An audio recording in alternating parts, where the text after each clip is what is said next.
Aleluia. Bom dia a todos, a paz de Cristo. Glória a Deus. Quem está alegre, diga amém. Quem está amém, diga alegre. Gente, alegria poder estar com vocês nessa manhã e compartilhar da palavra de Deus, do pão sagrado da palavra. Eu queria convidar você a abrir sua Bíblia no livro de Romanos, no capítulo 8. E nós vamos começar no versículo 14. Romanos, capítulo 8, versículo 14.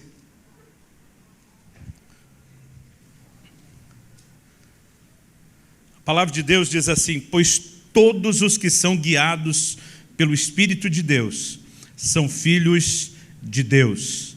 Você pode repetir isso comigo? Diga: pois todos os que são guiados pelo Espírito de Deus são filhos de Deus. Uma das marcas dos filhos de Deus é a liderança do Espírito Santo de Deus. E é a respeito dessa liderança que eu quero conversar com vocês nessa manhã. O Senhor Jesus, Ele falou bastante a respeito do Espírito Santo. Eu me lembro quando em João 14, Jesus diz: olha, eu não vou deixar vocês órfãos, eu vou enviar um consolador. Muitas vezes a maneira como Jesus se referia ao Espírito Santo nesse texto de João 14 me parecia algo mais ou menos assim, né? Jesus dizendo: já que eu vou embora, para vocês não ficar na mão, para não ficar sem ninguém, eu vou providenciar uma ajuda, alguém que tem um jeito de pelo menos tentar manter o nível. Mas quando você chega em João 16, você percebe que a ênfase de Jesus não é bem essa. Jesus diz assim: convém-vos que eu vá. Ele diz: porque se eu não for, o Espírito Santo não vem. Ou seja, Jesus não está dizendo, já que eu estou indo, para não ficar sem ninguém, Deus providenciou uma espécie de step. Não, Ele está dizendo, eu tenho que ir, porque se eu não for, o Espírito Santo não vem. Em outras palavras, Jesus está dizendo, o que realmente está para vir é algo muito melhor. Jesus diz o seguinte: eu tenho muito que vos dizer, mas vocês não têm condições, né, de suportar ou de receber. Mas quando vier o Espírito da verdade, Ele vos guiará a toda a verdade. Em outras palavras, Jesus não está dizendo, olha, o Espírito Santo vai vir esforçar para ver se mantém o nível. Não, Ele está dizendo, Ele vai subir o nível, Ele vai subir o padrão. Em outras palavras, o que eu e você precisamos entender é que no plano e no propósito de Deus, a liderança do Espírito Santo nas nossas vidas sempre foi algo essencial. Quando esse texto aqui fala sobre ser guiado pelo Espírito de Deus, a palavra aqui traduzida guiado, um dos seus sentidos é ser tomado pela mão e conduzido até o destino final. Eu lembro quando garoto, né, quando chegou a ocasião de me matricular, na época a gente chamava isso de a primeira série, hoje mudou tudo, mas eu lembro quando fui para a escola, para aquele período de alfabetização, agora era uma escola longe, diferente do que eu estava acostumado, e eu estava apavorado, morrendo de medo do caminho, morrendo de medo de gente estranha, de um lugar completamente alheio. E eu lembro que no primeiro dia de aula, meu pai disse, eu vou te levar, e ele me pegou pela mão em casa. Ele andou comigo por quase 1 quilômetro, né? Durante muito tempo eu achava que eram uns 2, 3 quilômetros, até voltar a visitar a escola e medir e dizia, deve dar uns 900 metros só. Mas na cabeça de criança aquilo era muito longe. E papai foi segurando minha mão. Ele não apenas parou na porta da escola, ele entrou na escola, ele localizou qual era a classe onde eu estava matriculado, ele me colocou na fila, ele deu as devidas instruções, falou depois cantarem o hino, naquela época se cantava o hino nacional antes das aulas, né? Ele diz, você segue essa turma, segue aquela professora, pensa em algo que me trouxe alívio. E quase sempre que eu penso na liderança do Espírito Santo, me vem essa imagem, essa ilustração de papai, segurando pela mão e guiando até o destino final. É o que o Espírito Santo quer fazer comigo e com você, né? O que hoje nós chamamos de cristianismo, no início do Evangelho, no livro de Atos principalmente, era largamente chamado de o caminho. O profeta Isaías, 700 anos antes de Cristo, estava dizendo, haverá um caminho santo. Esse caminho não é para o impuro, né? Deus estava anunciando e prometendo um caminho, e é por isso que eles se referiam a essa prática como um caminho, né? Jesus fala de uma porta, depois dessa porta um caminho que nos guia a um destino. Eles sempre entenderam, né, o que nós praticamos como a nossa fé como um caminho. Mas Deus não prometeu que haveria só um caminho. Deus prometeu que haveria liderança nesse caminho. No livro de Isaías, o Senhor diz, enquanto vocês estiverem andando, né, se estiver tomando nota, está lá em Isaías 30, 21, enquanto vocês estiverem andando pelo caminho, haverá atrás de vocês uma voz dizendo, esse é o caminho, ande nele, não desvie para a direita, não desvie para a esquerda. Ou seja, Deus não providenciou apenas um caminho, mas Ele providenciou uma liderança durante a caminhada. E eu e você podemos experimentar, podemos desfrutar dessa liderança na pessoa do Espírito Santo. Agora, muitas vezes a gente deixa de ter aquela fé muito prática, muito simples, objetiva, de como é possível viver a liderança do Espírito Santo. Alguns mistificam como se fosse uma coisa quase inacessível, muito distante. E o que nós precisamos aprender é que a liderança do Espírito Santo, na verdade, é parte de um processo simples. Às vezes o resultado final pode até ser extraordinário, mas o processo é simples. E aos 15 anos de idade, eu fui cheio do Espírito Santo. Eu nasci e cresci num lar cristão, graças a Deus. Meu primeiro presente, já por ocasião do nascimento, foi uma Bíblia. Pais que temiam, serviam o Senhor. Mas eu brinco que durante muito tempo nós congregamos numa igreja que quase dava a entender que o Espírito Santo tinha sido sepultado junto com o último dos apóstolos. Que tudo aquilo que você lê no livro de Atos foi só por uma outra época, por um outro tempo, né? Que não estava necessariamente à nossa disposição. Mas aos 15 anos de idade, eu tive uma experiência com o batismo no Espírito Santo, que foi a grande mudança, a grande revolução da minha vida, né? Foi começar a experimentar o poder, as ações, as intervenções do Espírito Santo. Então logo fui cheio. Eu lembro de ter ouvido um pregador falando o seguinte, olha, se você quer ser uma águia, ande com elas. Quer ser uma galinha, fique com elas. Em outras palavras, escolha o tipo de crente que vai definir o tipo de vida cristã, né, que você vai viver. E naquela época eu decidi ainda, garoto, que eu queria me aproximar de gente que estava voando alto, né, que estava experimentando mais em Deus, até porque, além do processo de aprendizado, eu também queria a inspiração.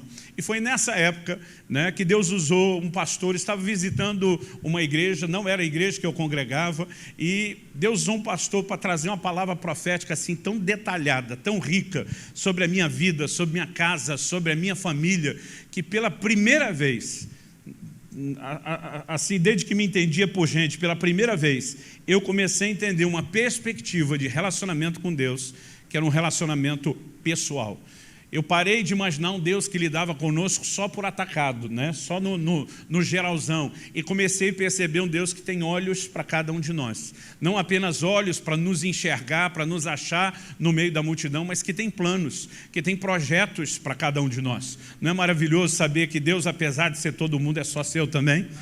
Glória a Deus. E eu lembro que aquilo foi tão impactante, né? Mudou tanto a minha maneira de pensar e projetar o relacionamento com Deus, que eu fiquei pensando, puxa, se todo crente tivesse essa descoberta que eu tive, de um Deus de um relacionamento pessoal, a vida deles com certeza ia mudar como a minha mudou. E eu ficava pensando, como é que a minha mudou? Né? No meu caso, a minha experiência de entender o Deus pessoal foi por conta de alguém que trouxe uma palavra profética muito específica, falando do plano, do propósito de Deus para a minha vida, daquilo que eu enfrentava, do que Deus ainda faria. Então, eu brinco que no auge da sabedoria dos meus 15 anos de idade, eu achei que eu tinha descoberto a solução para a igreja de Jesus na terra. Eu pensei, deve estar faltando profecia. Mal sabia eu que alguns lugares estava sobrando, estava uma bagunça, né? Eu imaginei, deve estar faltando, é isso. E eu lembro que eu procurei aquele pastor que tinha me dado aquela palavra profética, porque eu tinha visto em outras ocasiões a forma como Deus usava a vida dele operando nos dons, e eu procurei querendo aprender sobre o profético. Mal sabia eu que a orientação que ele me daria teria muito mais a ver com a vida cristã prática do que só com a operação dos dons. Eu lembro que um dia me aproximei dele e falei, amigo, como que é esse negócio de Deus falar com você? Como que é a voz de Deus? Né? É voz de homem? É voz de mulher? Eu imaginava cada vez que alguém dizia, Deus me disse, eu imaginava um camarada andando por aí escutando vozes, né? de uma forma literal, audível. E eu começo a fazer perguntas para ele. Como que é isso? Como que Deus fala com você? Né? É sempre a mesma voz. E ele começou a rir à medida que eu fazia as perguntas. Hoje, eu brinco que até eu tenho vontade de rir daquelas perguntas. Né? Porque, obviamente, eu percebi depois o quanto eu estava mistificando aquilo tudo. Ele olha para mim e fala, Luciano, eu não ouço Deus de forma audível. Ele falou, 2 ou 3 vezes na minha vida eu tive uma experiência dessa. Eu falei, mas se você não ouve com o seu ouvido, você ouve com o quê? Ele falou, não, Deus fala comigo do lado de dentro. Eu falei, então você tem um ouvido do lado de dentro? Ele falou, não, é uma impressão. Eu lembro da minha cabeça, impressão era coisa só de gráfico, eu não conseguia entender aquilo. E de repente ele olhou para mim e falou, Luciano, imagine uma coisa simples. Eu falei, quão simples? Ele falou, algo parecido com pensamento, com sentimento, uma coisa interior. Eu lembro quando ele falou isso, é como se estivesse chutando os castelinhos de areia que eu tinha fantasiado na minha cabeça. Porque eu lembro que eu fui indignado. Eu falei, mas se é tão parecido com pensamento ou sentimento, o jeito de Deus falar, o que garante que não é você pensando ou sentindo? E ele olhou para mim e falou, aquela palavra que eu te dei, era eu pensando ou sentindo? Eu falei, não, aquela foi boa pra caramba. Não tinha como ser você pensando ou sentindo. Né? E eu lembro que ele falou, Luciano, deixa eu tentar te ajudar a entender a dinâmica da forma como o Espírito Santo fala. E aquilo me ajudou demais. Eu lembro que ele me fez a pergunta, você tem certeza da sua salvação? Eu falei, isso eu tenho. Ele falou, se você saísse da igreja agora, porta fora, um caminhão te atropelasse, fizesse picadinho de você, você tem certeza que estava salvo? Eu falei, tenho. Aí ele olhou para mim e falou, como é que você sabe que é salvo? Alguma vez Jesus te apareceu pessoalmente, pode dizer, meu filho, eu te garanti com o meu sangue, você está dentro. Eu falei, não, Jesus nunca me apareceu. Ele falou, mas talvez um anjo te apareceu com a cópia autenticada lá do livro da vida, o número de protocolo tal, apresenta esse na entrada. Eu falei, também não. Ele falou, você pelo menos já viu o céu? Eu falei, nunca fui lá, nunca vi. Ele falou, pelo menos ouviu uma voz de trombeta anunciando seu nome, dizendo que você estava dentro? Eu falei, não. Né? E com aquele monte de pergunta hipotética, ele olhava para mim e dizia, o que garante que você está salvo?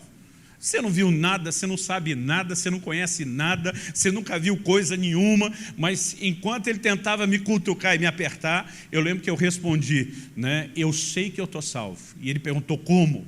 E a minha resposta foi, eu sei, porque sei, porque sei. Se fosse hoje, eu teria aumentado a frase, teria dito, como é que sei, não sei, só sei que eu sei. Porque eu sabia que eu sabia que eu sabia. Eu só não sabia como é que eu sabia. Mas que eu sabia.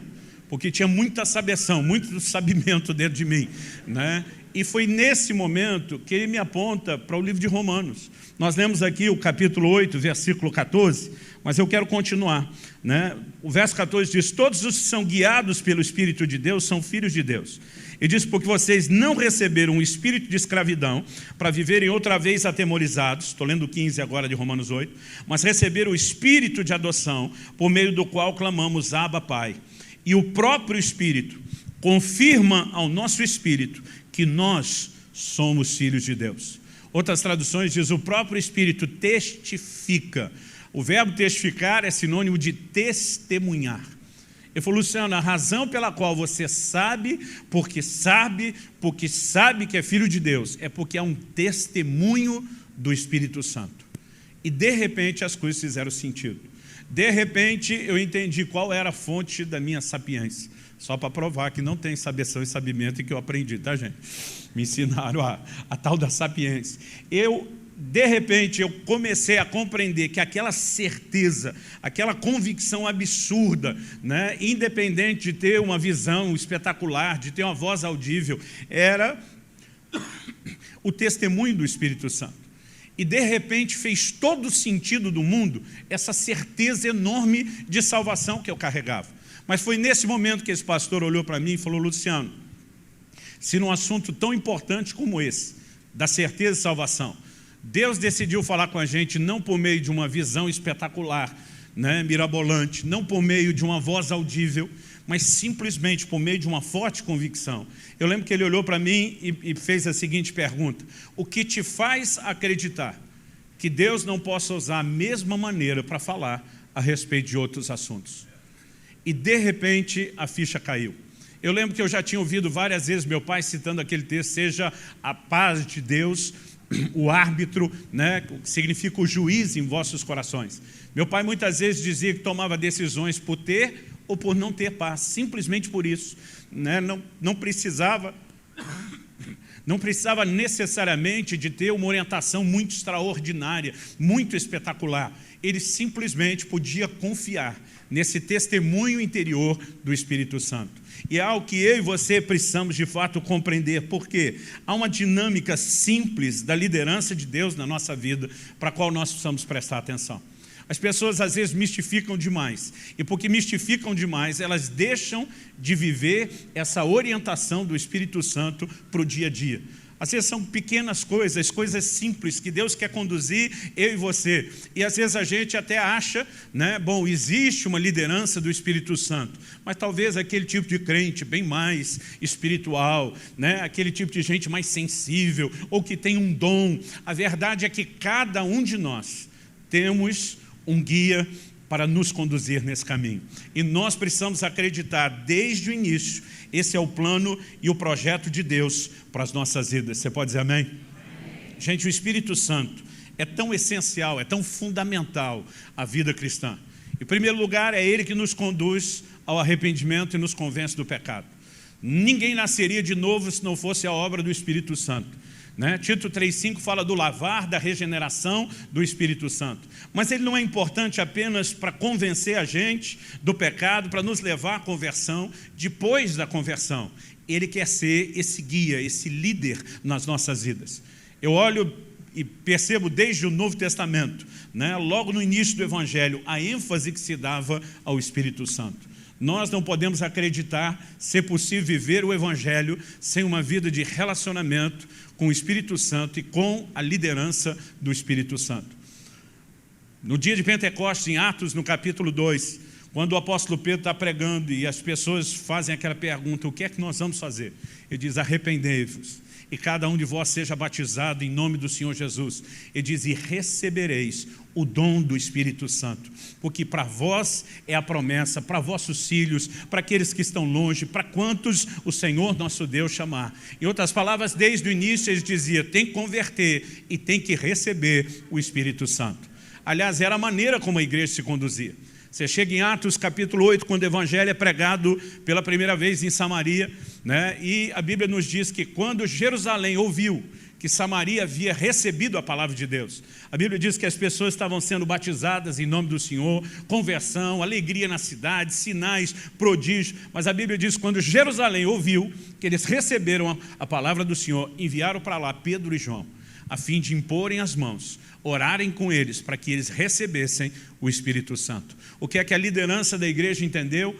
Prioridade zero. Primeira coisa que o novo convertido precisa, uma experiência com o Espírito Santo. Isso não era apenas uma forma dos líderes olharem. Em Atos, no capítulo 9, nós vemos que logo depois que Paulo se converte, e a experiência de conversão dele é poderosa, é inquestionável. O camarada fica trancado 3 dias num quarto, sem comer nem beber, orando. Quanta gente você conhece que depois da conversão ficou 3 dias trancado num quarto, sem comer nem beber, orando? É evidente que Paulo teve uma conversão genuína, poderosa, profunda, mas enquanto ele está trancado lá, a Bíblia diz que Jesus aparece a um outro discípulo chamado Ananias. Eu brinquei na tradução da Bíblia, na linguagem de hoje, do pastor Luciano Subirá, minha própria versão mineira. Jesus fala para ele, eu preciso de você, Ananias. Né? Eu preciso de você. Ele diz, vai à casa tal, né, na rua tal, procura por um tal de Saulo, apelidado de Tarso. E o Senhor Jesus fala para ele assim, pois ele está orando e viu um homem chamado Ananias entrar e impor as mãos sobre ele. Para quê? 2 coisas. A primeira, ele volte a ver. Desde que ele tinha, né, que Jesus tinha aparecido para ele, ele tinha visto Nosso Senhor, ele não estava enxergando mais nada. O Senhor diz para que ele volte a ver. E número 2, para que ele seja cheio do Espírito Santo. Gente, vamos pensar, é o próprio Jesus falando. É como se Jesus estivesse dizendo a Ananias, não importa se fui eu que apareci para o Paulo, se eu mesmo ganhei o cara, não importa o nível de conversão e transformação, ele precisa ser cheio do Espírito Santo. E Paulo entendeu tão bem, tão clara e profundamente isso, que quando você olha para o ministério dele, isso era uma marca também inquestionável.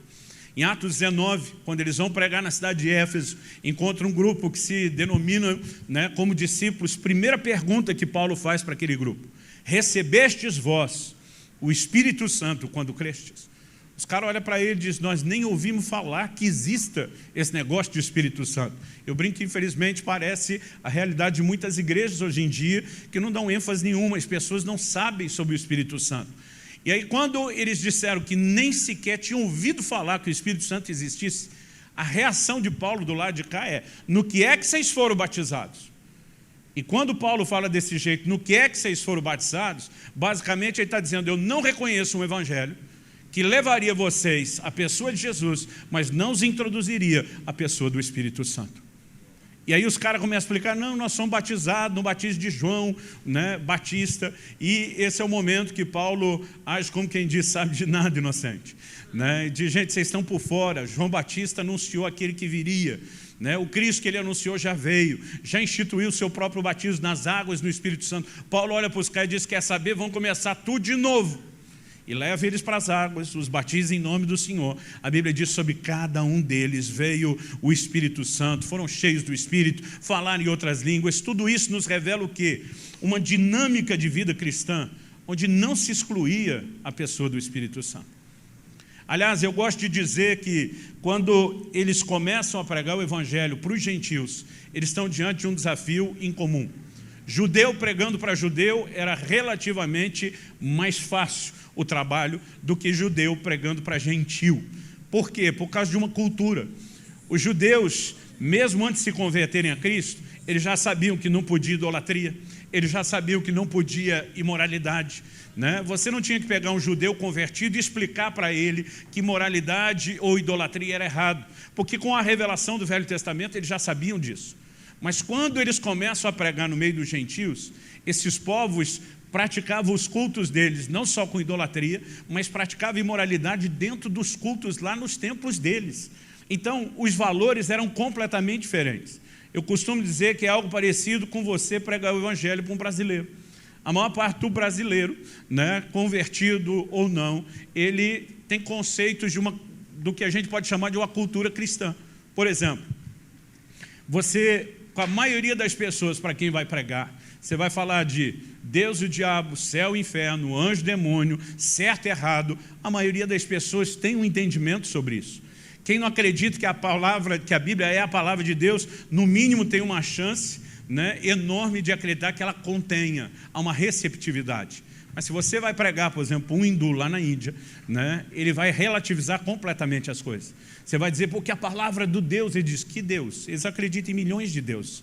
Tudo é relativo. Então o desafio de não só pregar e evangelizar lá, mas de discipular é muito maior. E por que eu estou dando esse destaque? Porque quando você olha Paulo e Barnabé pregando o evangelho no meio dos gentios, chega a parecer, quando você pensa de maneira fria, assustadora a estratégia que eles adotam. Eles chegam numa cidade, pregam o evangelho com sinais, prodígios, um grupo se converte, eles pegam, dão gás naquele grupo, mas depois de pouco tempo, eles não ficavam muitos meses ali. Eles simplesmente olham para aquele grupo e dizem: segura a onda, que nós vamos para outra cidade pregar o evangelho. E eles iam começar tudo de novo. Depois de pregar o evangelho na próxima cidade, ficavam ali alguns meses, iam para outra cidade de novo, e depois para outra ainda. E cada vez que eles saíam, esses grupos eram deixados para trás, sem nenhum pastor. Quando você lê Atos 14, você vai descobrir que depois eles vão voltando nas cidades para levantar os primeiros presbíteros entre os crentes que amadureceram mais, mas não tinha liderança. Agora vamos imaginar, gente, já é mais difícil trabalhar a conversão e discipulado desse pessoal. Agora eles vão embora e deixam eles sem nenhum tipo de líder, deixam eles sem Bíblia, porque na época só tinha o Velho Testamento e quem tinha acesso era o judeu, o Novo Testamento não tinha sido escrito ainda, os gentios convertidos não tinham acesso à Bíblia. Eles iam embora, deixavam esse povo sem o que hoje a gente chama de igreja, embora a igreja seja o povo e não o prédio. Eu sempre digo que tem uma estrutura dessa, dá uma identidade, dá direcionamento, ajuda a ter trabalho. E eu fico imaginando, hoje em dia, a gente dá pastor, a gente dá Bíblia, a gente dá prédio, e é difícil alguns ficar firmes na fé. Agora imagina largar aquele povo sem nada disso. Como que eles conseguiam simplesmente sair acreditando que aquele trabalho não iria se perder? Aí você percebe por que se enfatizava tanto a importância de um encontro com o Espírito Santo. Em 1 de João, no capítulo 2, eu vou misturar os versículos 20 e 27. João diz assim: vós tendes a unção do Santo, e todos têm desconhecimento. Ele diz: não tendes necessidade de que ninguém vos ensine coisa alguma, porque a unção do Santo que está em vós e é verdadeira, ela vos ensina todas as coisas. Eles pegavam aquele grupo e diziam: não é que Bíblia não é importante, daqui a pouco será provido, não é que ter liderança não é importante, daqui a pouco será provido, não é que ter um lugar não é importante, daqui a pouco será provido, mas até que essas coisas sejam providas, há alguém para guiar vocês no caminho. E era essa dinâmica que levava a igreja a viver de uma forma gloriosa, de uma forma vitoriosa.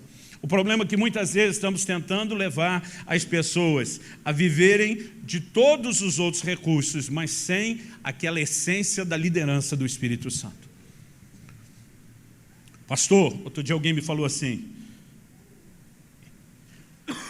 eu sei que Deus fala com a gente. Jesus disse: as minhas ovelhas ouvem a minha voz. Eu não posso negar que Deus quer trazer direcionamento pessoal, particular, né? Nesse nível pessoal. Mas eu lembro que esse rapaz, eu estava dando uma aula sobre a liderança do Espírito Santo, e no intervalo entre a primeira e a segunda aula, ele me procurou e falou assim: eu tenho uma teoria. Eu falei: qual a teoria? Ele falou assim: no reino natural não tem gente surda? Eu falei: tem. Ele falou: então, eu acho que espiritualmente eu sou surdo. Eu falei: como é que é? Ele falou: não, eu não posso negar que Deus fala, porque está lá na Bíblia que Ele fala, mas eu não ouço. Então eu acho que o problema sou eu, né? E eu estou ali tentando segurar a vontade de rir, porque eu nunca tinha visto, né, alguém tentar justificar a doutrina de que Deus fala, mas achar uma desculpa de porque ele não ouve, né? Enquanto ele está ali tentando defender que ele carregava uma suposta deficiência auditiva espiritual, o Espírito Santo falou comigo. Não falou comigo de uma forma espetacular, não foi uma visão extraordinária, não foi uma voz audível, mas esse testemunho interior que eu falei, algo veio forte dentro de mim. Pergunta para ele: quantas noites já faz que ele vem acordando às 3 da manhã em ponto? E eu lembro que eu olhei para esse camarada e falei: desculpa, eu vou te interromper fazendo uma pergunta que aparentemente não tem nada a ver com o assunto. Eu falei: há quantas noites já faz que você vem acordando às 3 da manhã em ponto? Ele arregalou os olhos, olhou para mim e falou: como é que o senhor sabe disso? Eu falei: só me diga quantas noites. Ele falou: pastor, eu nem sei explicar, está acontecendo direto, né? Ele falou assim: cara, eu sou aquele tipo de gente que tem um sono pesado, né? Eu posso beber até muita água, não acordo nem para ir no banheiro, mas está acontecendo toda noite. Eu, de repente, do nada eu acordo, eu abro o olho no relógio, é 3 horas. Ele ainda falou assim: não é 2h59, não é 3h01, é 3 em ponto. Eu falei: ok, o que é que você sente nessa hora que você acorda e olha no relógio? Ele olhou para mim, pensou um pouco, falou: eu sinto a vontade de orar. Eu falei: o que é que você faz? Ele falou: ah, pastor, isso não é hora de orar, eu viro para o lado e durmo. Eu lembro que eu olhei para ele e falei: seu problema não é surdez espiritual, seu problema é estupidez espiritual. Eu olho para ele e falei: cara, tu não tem nem cara que sequer gosta de orar. Acorda todo dia na mesma hora com vontade de orar. E não parou para pensar que Deus está te chamando. E quando eu falei isso, ele: sabe que o senhor falando assim agora até faz sentido. Sabe, o problema, gente, é que muitas vezes nós espiritualizamos ou mistificamos demais o que deveria ser simples. Se nós aprendemos a prestar atenção no testemunho interior, isso vai fazer toda a diferença na nossa caminhada. Quem está entendendo, diga amém. As pessoas às vezes falam: não, pastor, mas não é tão simples ouvir a voz do Espírito Santo. Eu digo: é mais simples do que você quer acreditar. Todo culto você vai ter um treino. Quando chega a hora da oferta, 2 vozes vão falar dentro de você. Uma diz: dá nada não, né? Ou dá essa menorzinha aí que está na carteira. E eu, citando esse exemplo, outro dia falando com um rapaz da nossa igreja, eu falei: a menos que você seja um esquizofrênico no mais alto grau de dupla personalidade, eu falei para ele: com quem que você está discutindo? Eu falei: nós dois, vamos por eliminatória, nós dois já sabemos quem a voz está dizendo para não dar nada não, seu avarento. Falei para ele, né? Falei: então de quem é outra voz tentando discutir com você para você ofertar? Aí ele, querendo nos conversar, falou: será que é o diabo? Eu falei: só se ele converteu, para querer que você contribua. Sabe, muitas vezes, querido, a gente não para pensar o quão simples pode ser essa liderança do Espírito Santo. alguns exemplos de coisas que eu vejo acontecer muito com os crentes. A camarada chega numa roda de conversa, lá no trabalho ou na escola, a turma está contando piada, e daqui a pouco o assunto migra de piada para piada suja. E o problema de piada suja não é que ela não é engraçada. Às vezes elas são até mais engraçadas, o problema é a sujeira que carregam. Mas o crente deu aquele momento de amnésia, esqueceu que converteu, lembrou a velha vida, ele empolgou, ele mesmo abriu o baú, começou a puxar as piadas junto, rir com todo mundo, mas na hora que ele sai daquele ambiente, tem um desconforto enorme dentro dele. É como se tu estivesse dizendo, esse não é o seu lugar, esse não era o tipo de coisa para você estar falando, ouvindo. Quem que está fazendo isso com você? É o Espírito Santo. Eu brinco que o crente muda da roda de conversa, chega agora numa igreja, né? Junta aqueles irmãos que têm a linguinha bifurcada, que o veneno corre no canto da boca, e que resolveram usar a língua tipo um chicote, um açoite, para falar de um outro crente que não estava presente. E o irmão empolgou, entrou e falou também, e bateu no que não estava lá para se defender, e de repente, quando sai daquela conversa, de novo, um desconforto. Não é necessariamente uma voz, nem uma visão, mas algo está dizendo, você não deveria ter falado do seu irmão dessa forma. Quem é que está fazendo isso? É o Espírito Santo. Vamos pensar no crente um pouquinho mais sério, daqueles que pelo menos tentam ter vida com Deus, tempo devocional. Ele está lá no momento de oração, buscando a Deus. Chega aquele momento de quebrantamento. Ele está exposto, orando, chorando. Ele diz, Jesus, o que o Senhor quiser de mim, pode pedir. Aí vem algo dentro dele e diz, perdoa fulano. Aí ele diz, fulano não. Fulano não. Né? Eu costumo perguntar para as pessoas, digo, se o Espírito Santo não fala com o crente, ele deve ser uma das criaturas mais malucas que existe, porque com quem que você discute tanto?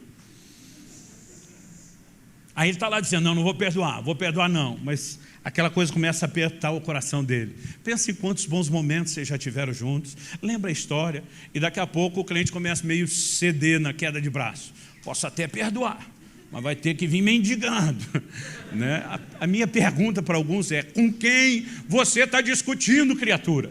Né? É o Espírito Santo de Deus que tenta fazer isso. E todos nós, na prática, sabemos o que é isso. O marido fala com a esposa, né, ou vice-versa, de uma forma como não deveria. O filho que explodiu com o pai, ou o pai com o filho. E daqui a pouco, aquele incômodo, essa não é a forma de você se conduzir. Há uma liderança a minha, à sua disposição no caminho o tempo todo. Quem está entendendo, diga amém. É lógico que de vez em quando ela pode se manifestar de uma maneira espetacular. Mas se eu e você não aprendemos a sermos fiéis nesses pequenos impulsos, nesses pequenos testemunhos do Espírito Santo, nós não temos direito de esperar coisas maiores. Eu me lembro de uma ocasião, eu tive uma visão de Deus, eu tinha perdido uma carteira, eu precisava da carteira para fazer a viagem, e Deus me deu uma visão assim espetacular. Uma coisa que eu não costumo, um tipo de experiência que eu não costumo ter muito. Ele me mostrou exatamente onde, como eu perdi a carteira, localizei ela, e eu lembro que isso foi em janeiro de 2000, eu estava pregando numa igreja no Canadá, e logo depois do culto da manhã, quando a gente foi sentar almoçar, a conversa toda era para falar sobre o mover do Espírito Santo, até por causa do que a gente tinha experimentado no culto, e as pessoas começaram a compartilhar experiências com a liderança do Espírito Santo. Enquanto compartilhava aquela experiência, eu peguei e puxei a experiência de uns 3 meses antes, 3, 4 meses antes, fresquinha que eu tinha tido, e eu lembro que as pessoas ficaram impressionadas ouvindo, né, aquela visão de como eu achei a carteira. Mas o pastor da igreja, ele olhou para mim e falou, muito boa essa. Eu falei, mas, né, parece que você tem alguma coisa melhor para contar. Ele falou, não, eu vi uma experiência, eu só fui a testemunha. Ele me perguntou, você conheceu o pastor fulano de tal? Falei, sim, era um desses da vanguarda do avivamento aqui no Brasil. Encontrei o velhinho muitas vezes, em muitos lugares. Ele falou, pois é, esse homem foi um instrumento de Deus para levar nossa família a descobrir, né, o que era a vida no Espírito, o poder do Espírito. E uma vez ele veio nos visitar aqui.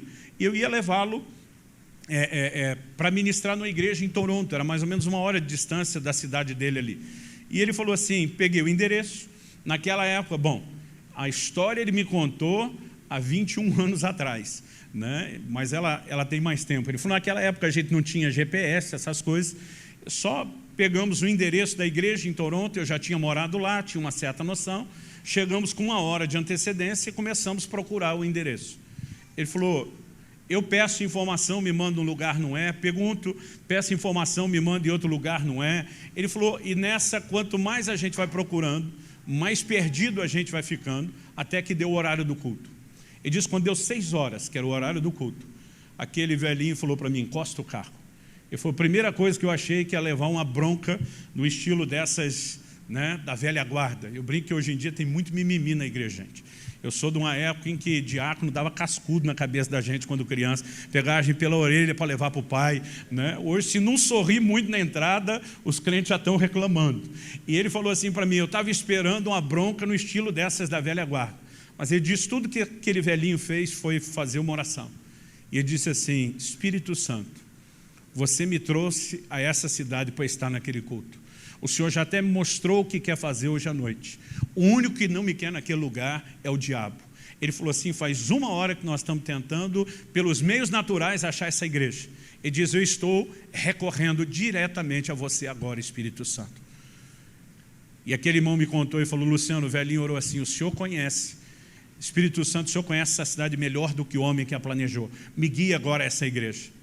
E ele falou que ficou meio sem acreditar na oração que o velhinho estava fazendo, e o velhinho falou para ele, agora liga o carro, segue adiante, vira à direita, vira à esquerda. Ele falou, Luciano, nem se o caminho tivesse todo sinalizado. O velhinho malemar, bom dia, boa tarde, boa noite, falava inglês, ele não saberia chegar. Ele falou, nós rodamos um pouquinho mais de 10 minutos, paramos na frente de um prédio que não tinha nenhuma placa, e o velhinho falou para ele, pode descer e perguntar que é aqui que eu vou pregar. Esse meu amigo falou, eu vou descer, perguntar onde é o endereço, porque não estava acreditando em nada daquilo. Mas ele falou, cara, eu voltei para o carro, foi com as pernas mole, bamba. Nós estávamos na frente da igreja que ele ia pregar. Ele falou, eu descobri depois que a placa, a entrada, o movimento estava todo pelo fundo do prédio. Mas se tivesse um GPS, né, para guiar a gente, teria colocado a gente, era por aquela entrada da frente, sem sinalização. Aliás, esse dá um novo sentido à palavra GPS, guiado pelo Espírito. Agora, tem que fazer dar certo o S aí, né? Eu fiquei tão impressionado ouvindo aquela história. Gente, algo me pegou por dentro. Eu não conseguia mais continuar naquela mesa.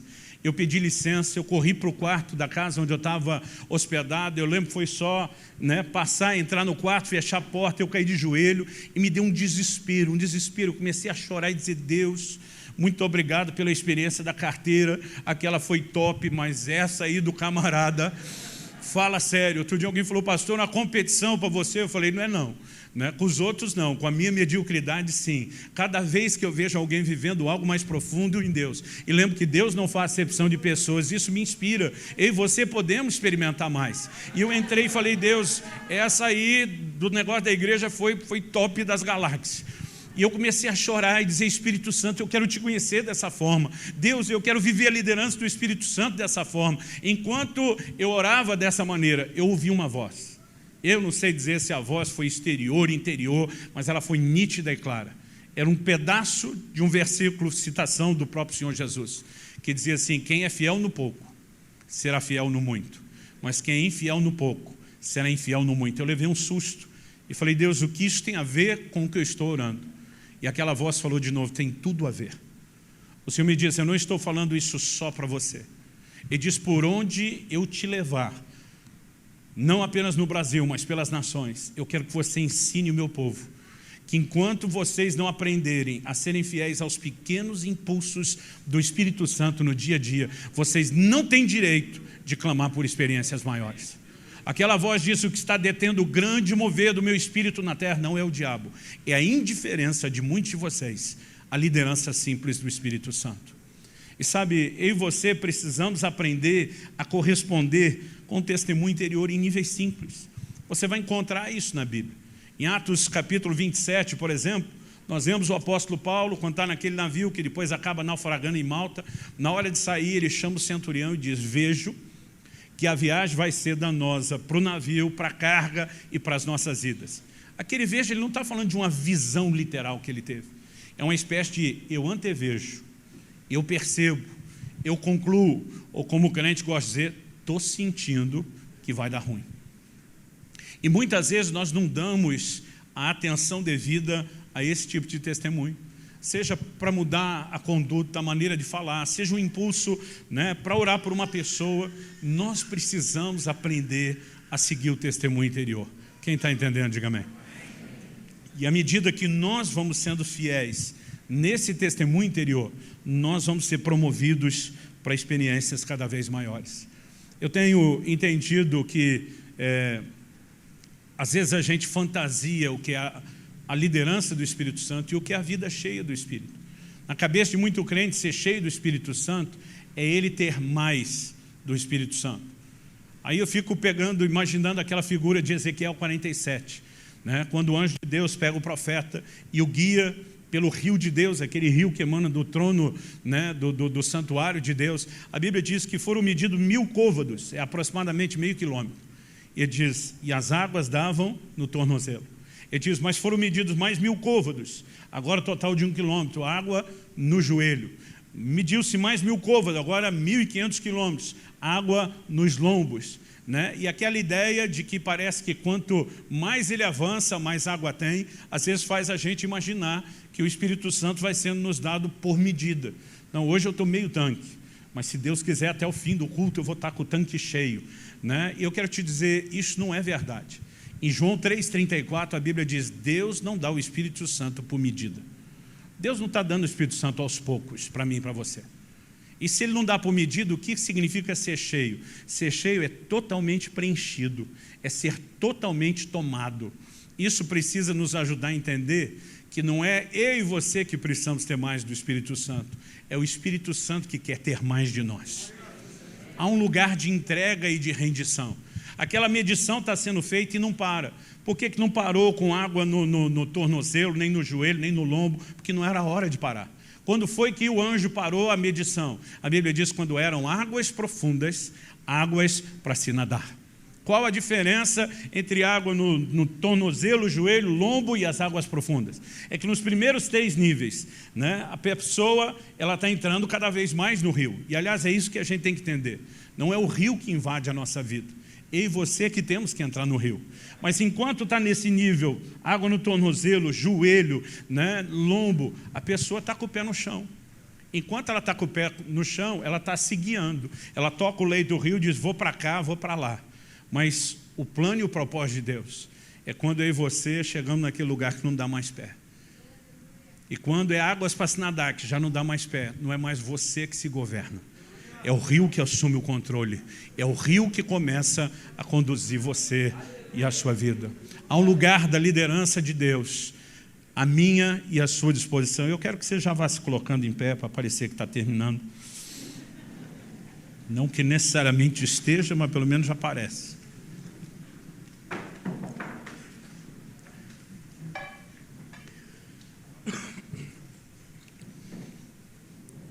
Em 1 Tessalonicenses, no capítulo 5 e no versículo 19, a palavra de Deus diz, não apagueis o Espírito Santo. O que significa não apagar o Espírito Santo? Algumas versões mais antigas dizem, não extingais o Espírito Santo. Significa que existe um botão dotado de certa tecnologia espiritual, que se o crente descobrir, apertar, o Espírito Santo deixou de existir? Claro que não. É impossível ele deixar de existir. Ele é o Deus eterno. Quando a Bíblia fala sobre não apagá-lo, está falando que a ação dele na minha e na sua vida é parecido com fogo. Se nós alimentamos o fogo intensifica. Mas se não alimentamos, o fogo apaga.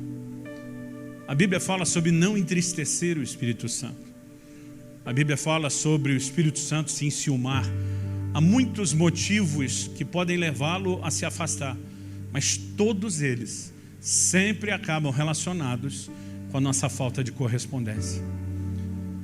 Nós não vamos viver a vida cristã todo dia acordar sentindo o perfume dos anjos, né? Ouvindo a voz de Deus de forma audível, mas há um lugar de relacionamento diário com o Espírito Santo que pode ser vivido.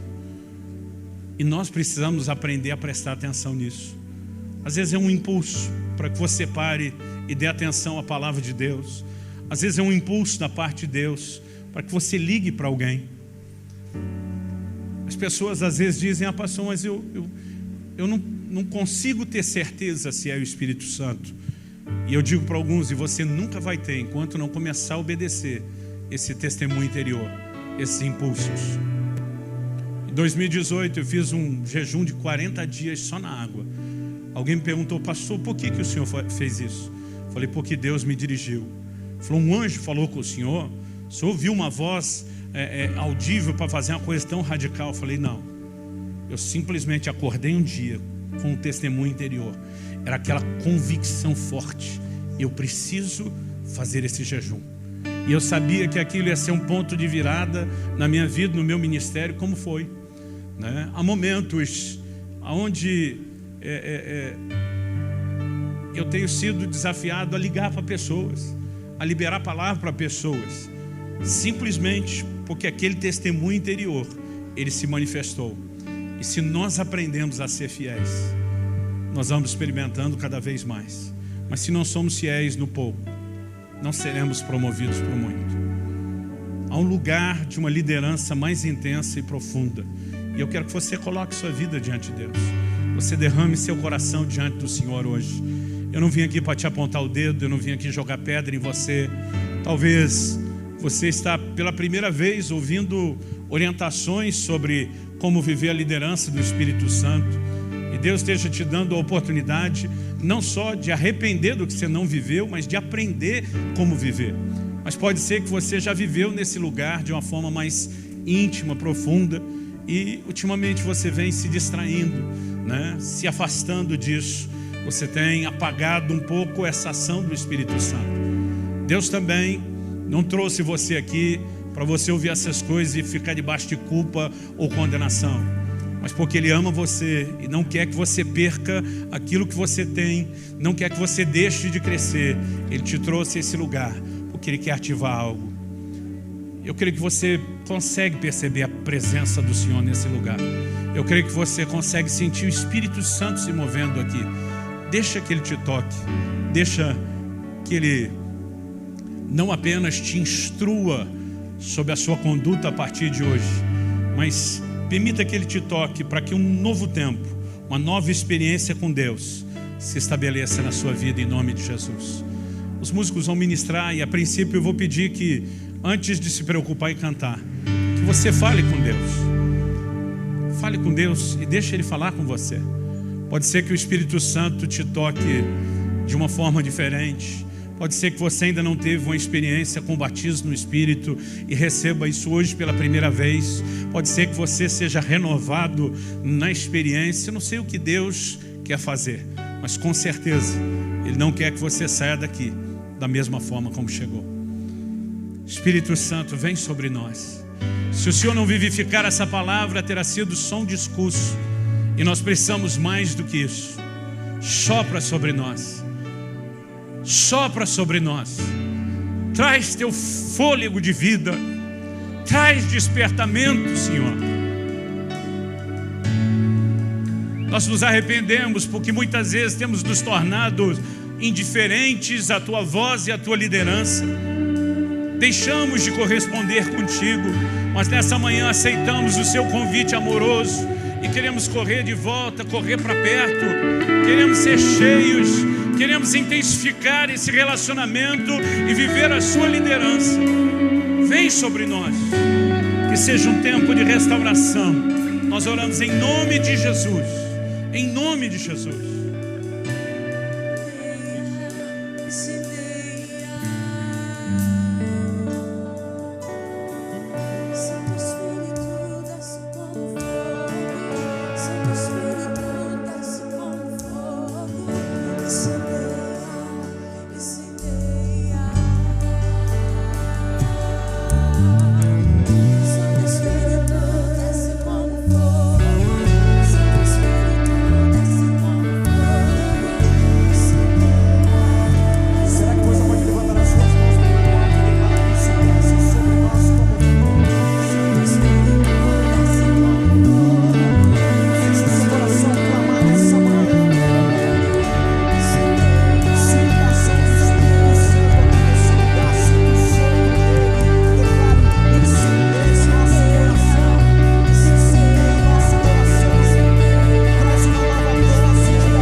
nesse lugar?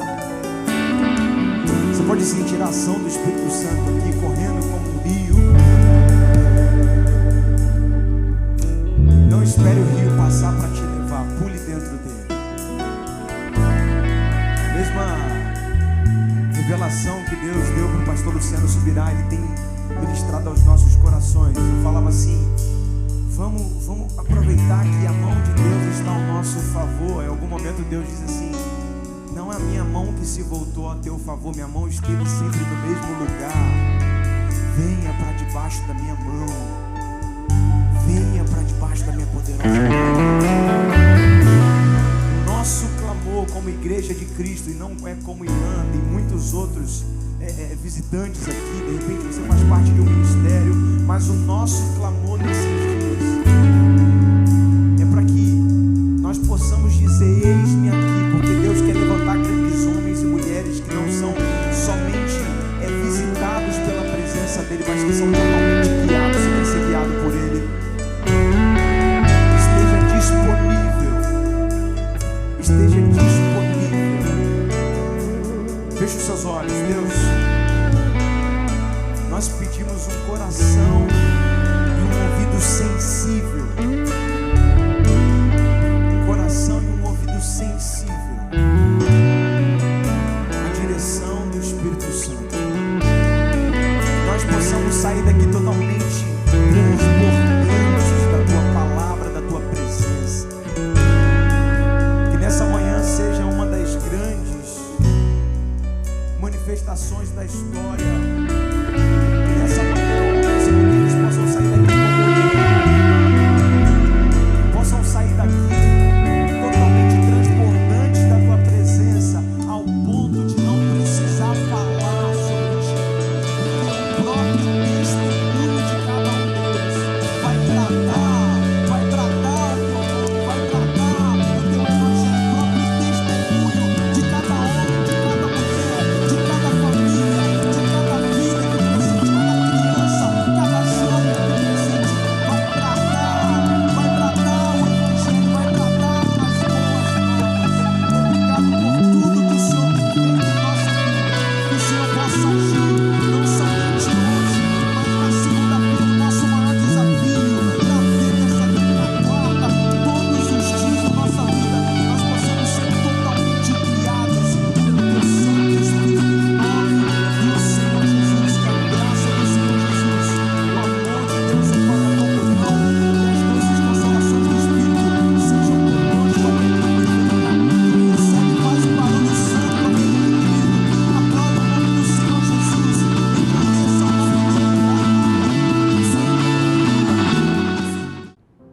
Aleluia, glória a Deus, que alegria, meus irmãos, estar aqui mais uma vez com vocês e saber que vocês estão aí do outro lado da tela, seja do computador, do tablet, da televisão, até mesmo pelo celular. O importante é que você está aqui conosco e nós estamos aqui por sua causa.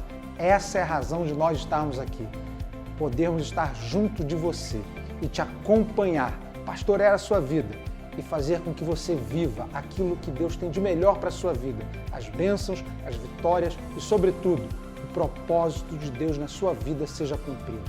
Eu sou o Paulo, pastor do Campus Online, e é uma alegria poder te apresentar a nossa igreja Luz às Nações, Elan Church, e saber que você acompanha não apenas os cultos, mas que você participa conosco através da elanchurch.online, nosso site, ou do nosso Facebook ou do YouTube. Mas mais importante que isso, eu quero que você participe escrevendo nos comentários, falando as suas impressões, a sua percepção e falando conosco, se identificando, falando de onde você está, para que a gente possa te conhecer melhor. E se você é novo aqui, escreva lá, novo aqui, queremos entrar em contato com você, queremos que você caminhe com uma família espiritual, com irmãos e amigos. Por isso, nós estamos aqui para falar com você de coração para o seu coração. Por isso tem um canal também muito direto, que é do WhatsApp, o 21 966 35 8309. E ali você pode não apenas ligar, mas também escrever uma mensagem, fazer um pedido de oração. E nós estaremos conectados com você para orar contigo, onde quer que você esteja, do jeito que você está. Vem ser Elan com a gente. Nós somos Luz às Nações. amando Deus, amando você, Elan.